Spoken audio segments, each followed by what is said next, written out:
The pregnancy tracking feature in Garmin Connect lets you keep track of your pregnancy information, from daily symptoms and baby size to blood glucose levels and tips for exercise and nutrition. You'll see all this alongside your other health stats. In this video, we'll show you how to set up the pregnancy feature so you can start tracking what's important to you. First, open the Garmin Connect app on your compatible smartphone and select Health Stats from the main menu. If you don't already use the menstrual cycle tracking feature, select Menstrual Cycle/Pregnancy and set it up as directed.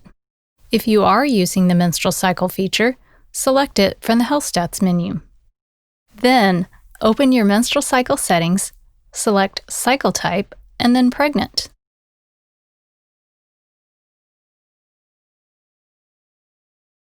From here, you'll enter your due date and follow the on-screen instructions. Your setup process might look different from this video, but that's okay. Your setup is customized based on your device and settings. Here you can set a new hydration goal if yours is lower than pregnancy recommendations.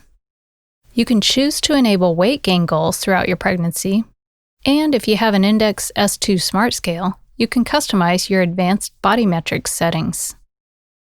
If you have a Garmin watch or other device that tracks training status, you'll be able to pause it while you're pregnant. Then you can enable or disable move alerts and finish setup. Now you'll see pregnancy in your Health Stats menu.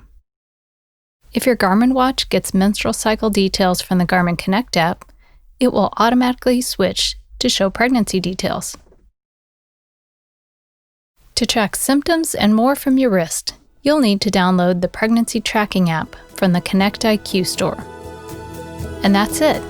Now you can start tracking important pregnancy information along with all your other health stats, plus get educational tips and more in Garmin Connect during your pregnancy.